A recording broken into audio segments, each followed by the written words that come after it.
علی بن میمون قال سمعت الشافعی یقول انی لاتبرک بابی حنیفۃ واجیء الی قبرہ فی کل یوم یعنی زائرا۔ یہ تاریخ بغداد کی دار الغرب اس کی جلد نمبر 1 صفحہ نمبر 400 اندر یہ واقعہ موجود ہے، جبکہ امام ابن حجر مکی رحمۃ اللہ علیہ 974 ہجری میں امام ابن حجر مکی رحمۃ اللہ علیہ آپ کا وصال ہوا۔ نے کتاب کا نام رکھا خیرات الحسان۔ کیا بیان کیا جاتا ہے کہ علی بن میمون کہتے ہیں کہ میں نے امام شافعی کو فرماتے سنا، انی لاتبرک بابی حنیفۃ، کہ میں امام اعظم ابو حنیفہ کے ساتھ برکت حاصل کرتا ہوں، میں ان کے وسیلے سے برکت حاصل کرتا ہوں۔ وَأَجِیءُ إِلَىٰ قَبْرِهِ فِي كُلِّ يَوْمٍ یعنی زائراً، اور مزید کہنے لگے کہ میں ان کی قبر پر روزانہ ہی جاتا ہوں۔ 150 ہجری میں امام اعظم وفات پا رہے ہیں اور امام شافعی 150 ہجری کے اندر ہی پیدا ہو رہے ہیں۔ امام اعظم کے جس سال وفات ہوئی اسی سال امام شافعی پیدا ہوئے، تو آپ کہتے ہیں کہ میں روزانہ ہی امام اعظم کی قبر پر جاتا ہوں۔ فَإِذَا أَرَدْتُ لِي حَاجَةً صَلَّيْتُ رَكَعَتَيْن، اگر مجھے کوئی حاجت ہوتی ہے تو میں 2 رکعتیں نماز پڑھتا ہوں۔ وَجِئْتُ إِلَىٰ قَبْرِهِ،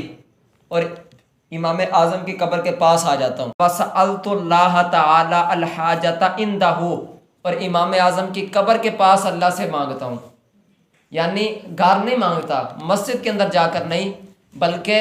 میں امام اعظم کی قبر کے پاس اللہ سے اپنی حاجت مانگتا ہوں جو مجھے حاجت ہوتی ہے۔ فما تبعدنی حتی تقضی، کہتے ہیں ابھی میں دور بھی نہیں ہونے پاتا، ابھی اتنا ٹائم بھی نہیں لگتا، اللہ تعالیٰ میری حاجت پوری فرما دیتا ہے، میری حاجت پوری کی جاتی ہے۔ اگلی بات سنیے، خطیب بغدادی رحمۃ اللہ علیہ 863 ہجری میں آپ کا وصال ہوا ہے۔ اب اگلا بھی واقعہ بیان کر رہے ہیں کہ وَعِنْدَ الْمُصَلَّى الْمَرْسُومِ بِصَلَاةِ الْعِيدِ، کہنے لگے کہ نماز جو عیدگاہ ہے اس کے قریب ہی کانا قبر یعرف بقبر النذور، ایک خاص محلے کا ذکر کر رہے ہیں، کہتے ہیں وہاں پر جو عیدگاہ ہے اس کے پاس قبر ہے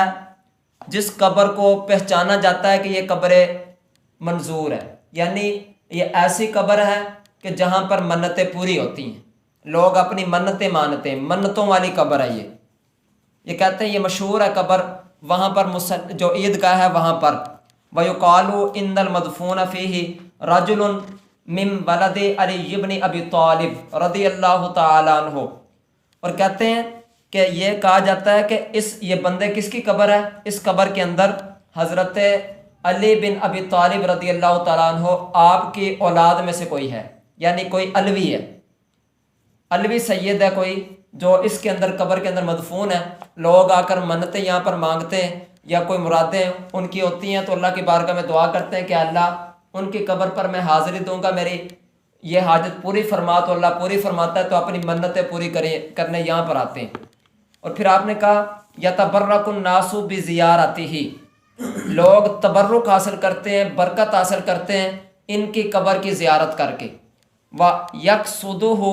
ذُو الْحَاجَةِ مِنْهُمْ لِقَضَاءِ حَاجَتِهِ،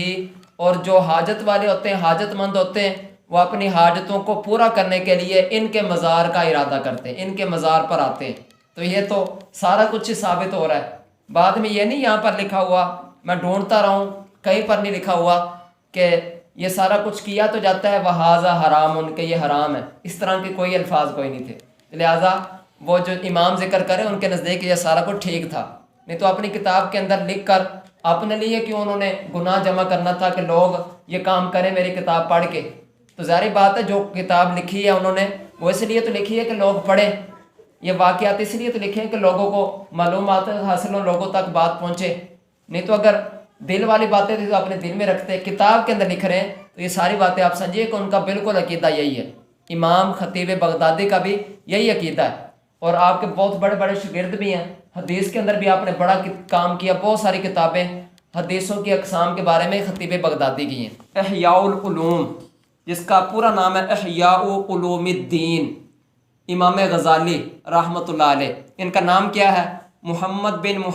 محمد غزالی۔ 505 ہجری میں آپ کا وصال ہوا۔ جلد نمبر 3 ہے، اس کا صفحہ نمبر 753 ہے۔ شیخ ابو سعد خرکوشی نشا پوری رحمۃ اللہ علیہ، آپ سے مروی ہے کہ سیدنا حافظ محمد بن محمد بیان کرتے ہیں کہ میں نے مکہ کے ایک شافعی مجاور کو، مجاور اس کو کہتے ہیں جو خانہ کعبہ کے بہت سارے کام کرتے ہیں، خانہ کعبہ کے ارد گرد مسجد حرام کی جو خدمت کرتے ہیں، صفائی وغیرہ کرتے ہیں، ان کو مجاورین کہتے ہیں۔ تو کہتے ہیں کہ ایک شافعی تھا بندہ، وہ امام شافعی کا مقلد، وہ مجاور کو یہ کہتے سنا کہ مصر میں ایک غریب شخص کے ہاں بچے کی ولادت ہوئی، اس نے ایک سماجی کارکن سے رابطہ کیا جو کہ ضرورت مندوں کے لیے چندہ جمع کرتا تھا۔ اس سے اس بندے نے رابطہ کیا کہ وہ بچہ پیدا ہوا تو اب اس کے لیے کچھ کرے۔ تو جس باپ کا بیٹا پیدا ہوا تھا اس کو اس نے اپنے ساتھ لیا، کئی لوگوں سے ملا کہ یار اس کی امداد کر دو، لیکن شاید لوگوں کے پاس تھا نہیں یا کنجوسی کی جو بھی معاملہ ہوا، کسی نے بھی اس کی کوئی امداد نہ کی۔ آخر کار ایک مزار پر حاضری دی جہاں اس سماجی کارکن نے کچھ اس طرح فریاد کی، یعنی جو چندہ جمع کیا کرتا تھا نا، اس نے مزار پر جا کر یوں کہا، یا سیدی، اے میرے سردار، اللہ آپ پر رحم فرمائے، آپ اپنی ظاہری زندگی میں بھی بہت کچھ دیا کرتے تھے، آج کئی لوگوں سے بچے کے لیے مانگا لیکن کچھ نہیں ملا، تو آپ ہی کچھ دے دیں۔ اب ان کو خطاب کر کے یہ بات کی نا، تو کہنے کے بعد اس بندے نے، اس سماجی کارکن نے ذاتی طور پر آدھا دینار جو اس کے پاس تھا، آدھا دینار وہ نکالا اور اس کے والد جس کا بچہ پیدا ہوا تھا اس کو دے دیا کہ میں تمہیں ادھار دیتا ہوں، جب بھی آپ خوشحال ہوں، جب پیسے آئیں پھر دے دینا، جس طرح عام طور پر کہا جاتا ہے۔ کہتے ہیں دونوں اپنے اپنے رستے ہو لیے۔ سماجی کارکن کو رات خواب میں مزار والے کی زیارت ہوئی، جس مزار پر گئے تھے اس مزار والے کی ان کو خواب کے اندر زیارت ہوئی۔ فرمایا کہ تم نے مجھ سے جو کہا وہ میں نے سن لیا تھا، اس وقت میں نے سن لیا تھا جو آپ نے کہا، مگر اس وقت جواب دینے کی اجازت نہیں تھی، اللہ کی طرف سے اجازت نہیں تھی کہ میں اسی وقت جواب دیتا۔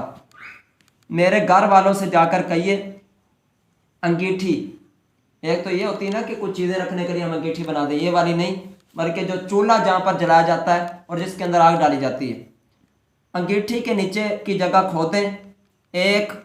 مشکیزہ نکلے گا، اس میں 500 دینار، 500 سونے کے سکے ہوں گے، وہ ساری رقم اس بندے کو دے دو جس کا بچہ پیدا ہوا ہے، جا کر یہ میرے گھر والوں کو بتاؤ کہ وہاں پر پیسے پڑے ہیں، وہ پیسے نکال کر اس بندے کو دے دو۔ چنانچہ وہ جو بندہ جس نے خواب میں دیکھا تھا وہ گھر والوں کے پاس پہنچا، اس مزار والے کے گھر والوں کے پاس، اور سارا واقعہ جا کر بتایا۔ ان لوگوں نے نشاندہی کے مطابق جگہ کھودی، 500 دینار وہاں پہ نکل آئے، وہ دے دی اسی سماجی کارکن کو۔ تو اس نے کہا کہ یہ سارے آپ کے ہی ہیں، ظاہری بات ہے بندہ آپ کا فوت ہوا تھا تو آپ کے ہی ہیں، میرے خواب کا کیا اعتبار ہے، آپ کو آپ کے پیسے مل گئے، آپ رکھ لیں۔ اس بندے نے کہا، سماجی کارکن نے، کہ میرے خواب کا کیا اعتبار؟ تو وہ بولے کہ جب ہمارے بزرگ اتنی سخاوت کر رہے ہیں، جب وہ قبر میں جا کر بھی سخاوت کر رہے ہیں کہ تمہیں پتہ بتا کر پیسوں کا اس کو دینا چاہ رہے ہیں، تو کیا ہم تھوڑی بہت بھی سخاوت نہیں کر سکتے؟ یہ ہماری طرف سے چلو قبول کر لو، تم ہمیں دیتے ہو نا تو یہ ہماری جانب سے قبول کر لو، یہ اس کو دے دینا۔ اس نے لیے اور جا کر جس کا بچہ پیدا ہوا تھا اس کو دے دیے، اور سارا واقعہ بھی سنا دیا کہ یہ ہوا ہے۔ اس غریب شخص نے آدھے دینار سے 500 دینار آ گیا نا، آدھا دینار اسی کو دینا تھا جس نے اس کو ادھار دیا تھا، پہلے تو اپنا قرضہ تھا اتارا اور آدھا دینار اپنے پاس رکھا، باقی کتنے رہ گئے؟ 499۔ تو کہتا ہے یہ رکھنے کے بعد مجھ سے کہا کہ یہی کافی ہے، باقی سب اسی کو واپس دیا جو بندہ لے کر آیا تھا پیسے۔ سماجی کارکن کو دیتے ہوئے یہ کہا کہ بقیہ تمام دینار غریب و نادار لوگوں میں تقسیم فرما دیجئے، یہ سارا تقسیم کر دیں، مجھے آدھا ہی کافی ہے۔ یہ سارا تقسیم کیا۔ اب جو راوی واقعہ بیان کر رہے ہیں وہ کہتے ہیں مجھے سمجھ نہیں آ رہی یہاں پر سخاوت زیادہ کس نے کی ہے؟ مزار والے نے سخاوت زیادہ کی ہے، یا ان کے گھر والوں نے زیادہ کی ہے، یا اس غریب نے زیادہ کیا ہے کہ 999 واپس کر کے آدھا ہی رکھ لیا اپنے پاس؟ تو یہ ان کا مقام ہے۔ اور یہاں پر یہ دیکھیے کہ صاحب مزار کے پاس جا کر انہوں نے کس طرح امداد کی، رب تعالیٰ جس کو جو چاہے طاقت عطا فرمائے۔